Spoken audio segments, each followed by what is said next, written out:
wabarakatuh. Selamat sejahtera kepada semua anak-anak tahun 6. Bersama Cikgu Teacher Zahia binti Osman, sama-sama kita meneroka subjek sains dalam silibus sains tahun 6 pada hari ini.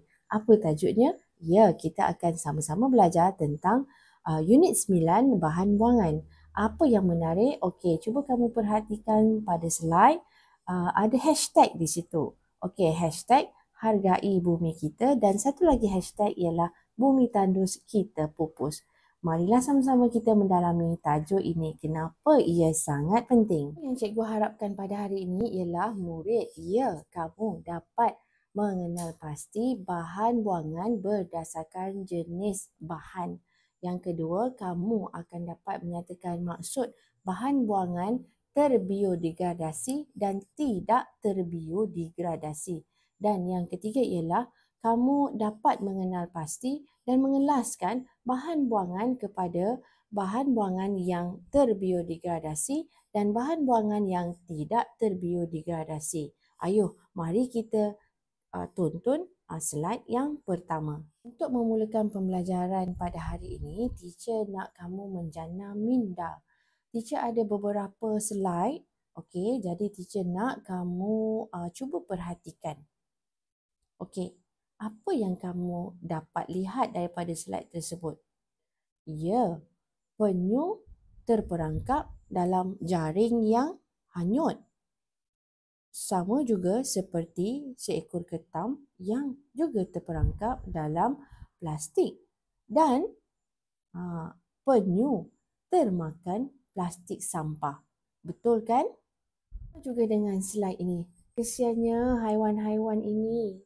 Betul? Ya. Ini adalah contoh bagaimana bahan buangan itu memberi kesan buruk kepada hidupan yang lain. Cuba kita lihat gambar ini. Apa perasaan kamu melihat timbunan sampah yang sangat banyak ini?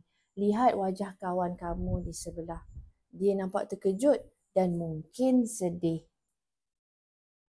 Keadaan ini adalah realiti di banyak tempat. Jadi apa kaitan gambar-gambar ini dengan tajuk kita? Ya, ia semuanya berkaitan dengan bahan buangan. Bahan buangan ialah bahan yang tidak diperlukan lagi dan tidak mahu disimpan lagi. Mari kita kenal pasti jenis-jenis bahan buangan yang berada di sekeliling kita. Baik, yang pertama, kita ada plastik seperti botol air ataupun bekas makanan. Yang kedua, kaca seperti botol kicap ataupun cermin yang pecah. Yang ketiga ialah logam seperti tin aluminium dan besi buruk. Yang keempat ialah sisa makanan seperti tulang ataupun sisa sayuran. Yang kelima ialah kertas seperti surat khabar lama ataupun buku-buku lama. Yang keenam ialah tinja seperti tinja haiwan, najis haiwan ataupun manusia. Dan yang akhir sekali yang ketujuh ialah sisa toksik, iaitu sisa bahan kimia daripada kilang. Setiap bahan buangan ini perlu diuruskan dengan betul dan dengan cara yang berbeza. Saya pasti kamu semua sudah faham tentang maksud bahan buangan dan jenis-jenis bahan buangan. Mari kita teruskan dengan slide ini. Pernah tak ibu bapa kamu minta kamu asingkan sampah sebelum dibuang? Cuba kita lihat slide ini. Okey, ayah Jessie, ayah Jessie bertanya kepada Jessie, Jessie, sudahkah kamu mengasingkan semua bahan buangan sebelum dibuang? Jessie berkata, belum ayah. Okey, kemudian Jessie bertanya, ayah, mengapakah bahan buangan perlu diasingkan? Okey, ayahnya berkata, bahan buangan perlu diasingkan kerana ada bahan buangan terbiodegradasi dan ada bahan buangan yang tidak terbiodegradasi. Baik, jadi inilah sebabnya mengapa kita perlu mengasingkan sampah. Ada dua kategori utama, iaitu bahan buangan terbiodegradasi dan bahan buangan tidak terbiodegradasi. Mari kita fahami apakah maksud kedua-dua bahan ini. Pertama, apa itu bahan buangan terbiodegradasi? Maksudnya ialah bahan buangan yang boleh diuraikan oleh mikroorganisma seperti bakteria dan fungi. Ya, betul. Bahan-bahan ini akan reput secara semula jadi. Apabila proses penguraian berlaku, nutrien akan kembali ke tanah, menjadikan tanah lebih subur. Ini adalah proses semula jadi yang sangat baik untuk alam sekitar. Seperti sisa makanan, sayuran, daun-daun kering dan kertas kotak. Semua bahan ini adalah bahan yang boleh reput. Apakah maksud bahan buangan yang tidak terbiodegradasi? Bahan buangan yang tidak terbiodegradasi ialah bahan buangan yang tidak boleh diuraikan oleh mikroorganisma. Ini bermaksud bahan ini tidak akan reput secara semula jadi atau akan ambil masa yang sangat-sangat lama untuk reput. Akibatnya, bahan-bahan ini akan berada di persekitaran kita dalam tempoh masa yang panjang dan yang lama. Ini menyebabkan pencemaran alam sekitar. Inilah yang sangat membimbangkan kita semua. Contohnya seperti plastik, logam dan kaca. Sebab itulah apa anak-anak? Kita perlu buat apa? Kita perlu mengitar semula bahan-bahan ini.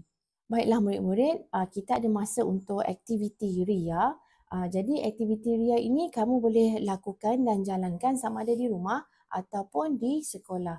Kamu boleh rujuk di dalam buku teks sains muka surat 151 dan aktiviti ini melibatkan aktiviti yang mana kamu perlu mengumpulkan gambar-gambar bahan buangan dan kamu perlu mengelaskannya kepada bahan buangan terbiodegradasi dan bahan buangan yang tidak terbiodegradasi.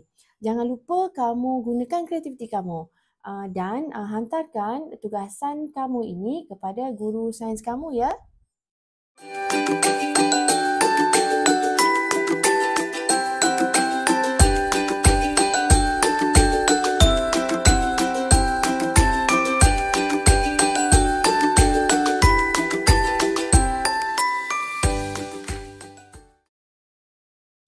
Baiklah, sekarang masa untuk kuis. Teacher ada beberapa soalan mudah untuk kamu untuk menguji kefahaman kamu. Kamu boleh tulis di kertas ataupun kamu boleh terus typekan di link Telegram yang akan teacher tuliskan dan lampirkan pada ruangan informasi di YouTube.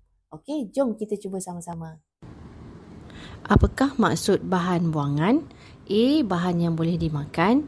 B. Bahan yang telah digunakan dan dibuang. C. Bahan yang digunakan untuk memasak. Soalan kedua, yang manakah antara berikut ialah bahan buangan? A. Buku baru.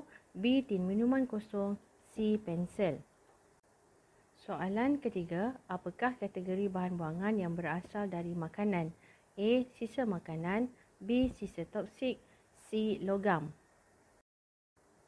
Soalan keempat, antara berikut yang manakah contoh bahan buangan logam? A. Botol kaca. B. Tin aluminium. C. Surat khabar. Soalan kelima, apakah maksud bahan terbiodegradasi? A. Bahan yang boleh dikitar semula. B. Bahan yang boleh diuraikan oleh mikroorganisma. C. Bahan yang tidak boleh diguna semula. Soalan keenam, antara berikut yang manakah bahan terbiodegradasi? A. Kulit buah. B. Botol plastik. C. Kaca. Soalan 7, bahan buangan tidak terbiodegradasi ialah A. Bahan yang boleh reput. B. Bahan yang boleh dimakan. C. Bahan yang tidak dapat diuraikan oleh mikroorganisma. Soalan 8, antara berikut yang manakah bahan buangan tidak terbiodegradasi? A. Surat khabar. B. Sisa makanan. C. Beg plastik. Nah, sekarang bagaimana dengan fahaman kamu? Okey kan setakat ini? Baiklah, kita akan teruskan dengan kuis interaktif. Jadi, kamu jangan segan-segan untuk klik link di sebelah.